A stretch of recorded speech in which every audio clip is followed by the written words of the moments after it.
এসেছে নতুন শিশু, তাকে ছেড়ে দিতে হবে স্থান। সেই সংকল্প নিয়েই আমাদের এই আবহমান কাল ধরে পিতা হওয়া, মাতা হওয়া। আসলে সন্তান যে একজন পিতামাতার কাছে কতটা আপন, তা যার সন্তান নেই বা এখনো তার সন্তান আসেনি এই দুনিয়াতে, তারাই ভালো জানে। দুনিয়ার জীবনে বেঁচে থাকার জন্য যেমন বাবা মা হওয়া জরুরি, তেমনি সন্তান হওয়াও জরুরি। সেই বাবা মা হওয়ার জন্য যে ত্যাগ, যে কষ্ট, তা অপরিসীম।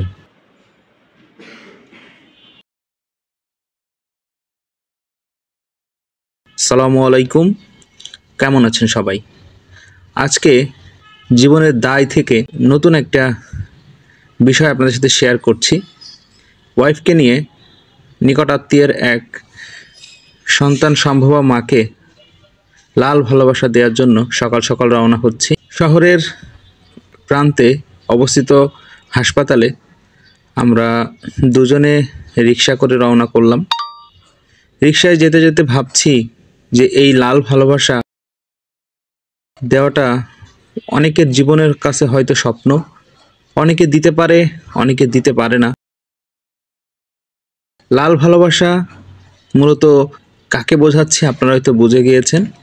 রিক্সায় করে যাত্রাপথে আমি আমার ওয়াইফকে নিয়ে যাচ্ছি। মূলত আজকে রক্ত দিবে আমার ওয়াইফ, যা ওর জীবনে প্রথম।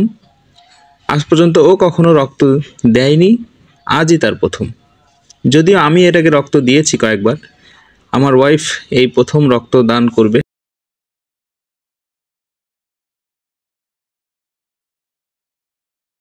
তো এই লাল ভালোবাসা দেওয়ার জন্য আমরা এই যে অপেক্ষা করছি, আমাদের 4 তলাতে উঠতে হবে। ওখানে যে রক্ত কিভাবে দেওয়া হবে আজকে, আর রক্ত কিভাবে নেওয়া হবে, যদিও আজকে আমার ওয়াইফ প্রথম, তাই আজকে আপনাদের সামনে এই সম্পূর্ণ ভিডিওটি দেখানোর চেষ্টা করব। লিফটে দুজনে উঠে পড়লাম, 4 তলা বিল্ডিংয়ের লিফটে উঠে পড়লাম অনেকের সাথে একসাথে। আসলে লিফটে উঠলে আমার ওয়াইফ একটু ভয় পায়, সে আমাকে হাতটা ধরে রেখেছিল খুব শক্তভাবে। আর একটা ভুল হয়ে গেল, আমরা লিফটে উপরে চলে গিয়েছি। আসলে লিফটের 3য় তলাতে হচ্ছে মূলত আমাদের পেশেন্ট বা আমাদের রক্ত দিতে হবে, কিন্তু আমরা চলে গিয়েছিলাম 4র্থ তলায়। তাই নিচে আবার নেমে আসলাম এবং আমরা এগিয়ে যাচ্ছি সেই কাঙ্ক্ষিত ঘরে। আর একটু সময় লাগবে, তাই আমরা বসে পড়লাম। যেখানে রক্ত দেওয়া হবে সেখানে আমি আর আমার ওয়াইফ এসে বসলাম। আসলে যে ভাইটাকে দেখতে পাচ্ছেন সেই মূলত আমাদের কাছ থেকে রক্ত নিবে। তো রক্ত দেওয়ার আগে আমার ওয়াইফের বেশ একটু টেনশন হচ্ছিল, কারণ সে যেহেতু এর আগে কখনো রক্ত দেয়নি, নিজের ভেতরে একটা দুশ্চিন্তা কাজ করছিল যে কিভাবে রক্ত নিবে। তো স্বাভাবিকভাবে যদি আপনারা কেউ নতুনভাবে রক্ত দিতে আসেন, তো হাতের উপরে একটা বেঁধে দিয়ে প্রথমে রক্তটা নিয়ে ক্রস ম্যাচিং করার জন্য তারা প্রথমে একটু রক্ত নিবে। প্রথমে দেখতে পাচ্ছিলেন যে যখন সিরিঞ্জের সুই ফোটানো হয়, তখন আমার ওয়াইফটা খুব হয়তো ব্যথা পাচ্ছিল। এটা জীবনের প্রথম অভিজ্ঞতা যে দেখতে পাচ্ছেন রক্ত নিচ্ছে। হ্যাঁ, রক্তটা নিয়ে ওখানে একটু তুলা দিয়ে চেপে ধরার জন্য বললো উনি। তারপর রক্তটা ম্যাচিং করার জন্য রক্ত দেওয়ার আগে অনেকেই বলে স্যালাইন পানি অথবা গ্লুকোজ মিশ্রিত পানি খাওয়ার জন্য। ডাক্তার সেটাই বলেছিল, তাই আমরা গ্লুকোজ মিশ্রিত পানি আমার ওয়াইফ খাচ্ছিল, যাতে তার রক্তের ফ্লোটা ভালো হয়। দুজন আমরা অপেক্ষা করছি যে কখন ডাক্তার আসবে এবং কখন রক্ত নিবে। দীর্ঘক্ষণ ধরে অপেক্ষা করছি যে রক্তের ম্যাচিং, কারণ আমাদের সামনে অনেক সিরিয়াল ছিল এবং আমাদের পরে অনেক লোক আসছিল এই রক্ত দেওয়ার জন্য।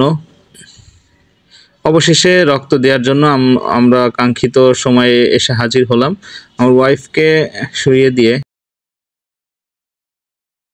যে ভাইটা আসলে রক্ত নিবে সে সব কিছু সার্বিকভাবে পরীক্ষা করছিল যে কিভাবে রক্তটা স্বাভাবিকভাবে নেওয়া যায়। প্রথমে শিরা খুঁজে পাচ্ছিল না, পরে অনেক চেষ্টা করে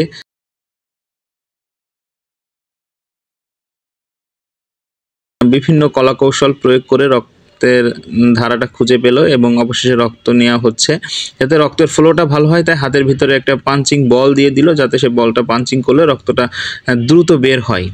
তো দেখতে দেখতে ব্যাগটা ভরে যাচ্ছিল। আসলে আমরা স্বভাবত জানি যে রক্তটা মূলত পুরুষ মানুষই দেয়, কারণ প্রত্যেকটা মেয়ের জন্য রক্ত দেওয়াটা খুবই টাফ। কারণ আপনারাই ভালো জানেন যে একজন মেয়ে মানুষ শারীরিক গঠনের দিক থেকে দুর্বল, যার কারণে তারা রক্ত দেওয়ার ক্ষেত্রে একটু পিছিয়ে। কারণ অনেকেই দেয়, কিন্তু তাদের শারীরিক দুর্বলতার কারণে তারা রক্ত দেয়া থেকে বিরত থাকে। তারপরও যখন আমরা শেষ অপশন খুঁজে না পাই, একজন পুরুষ থেকে রক্ত নেওয়ার অপশনটা খুঁজে না পাই, তখন একজন মহিলার কাছ থেকে নেওয়ার চেষ্টা করি। সেই দিক বিবেচনা করেই আমরা মূলত রক্ত দিতে গিয়েছিলাম। নিকটাত্মীয়ের বাবু হবে, সেই বাবু হওয়ার জন্য আমরা রক্তটা দিচ্ছি সেই মায়ের জন্য। তো এটা একটা সদকায়ে জারিয়া হিসাবে আমরা ধরলাম। এই যে দেখতে পাচ্ছেন, এই যে রক্ত দেয়া যে বাবুর উদ্দেশ্যে আমরা রক্তটা দিলাম, এই যে সেই বাবুটা। আসলে সন্তানের মুখের দিকে তাকিয়ে অনেক কষ্টই সহ্য করে নিতে হয়। তো যারা মা আছেন, মা জাতি আছেন, মেয়েরা আছেন, তাদেরকে অনেক কষ্ট ভোগ করতে হয়। সন্তানের দিকে তাকিয়ে, সন্তানের মুখের দিকে তাকিয়ে অনেক কষ্ট সহ্য করতে হয়। সেটা নিজের বাড়িতে হোক, বা স্বামীর সংসারে হোক, বা বাবার বাড়িতে হোক, বা শ্বশুর বাড়িতে হোক, অনেক কষ্ট তাদেরকে সহ্য করতে হয়।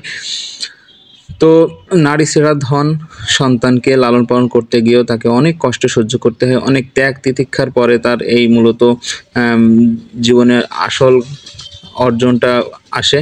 আমাদের রক্ত দেওয়া শেষ হয়ে গেল, আমরা মূলত এখন রক্ত দেওয়া বের হয়ে যাচ্ছি যে কোথায় বাবুটা আছে, বাবুটাকে দেখতে।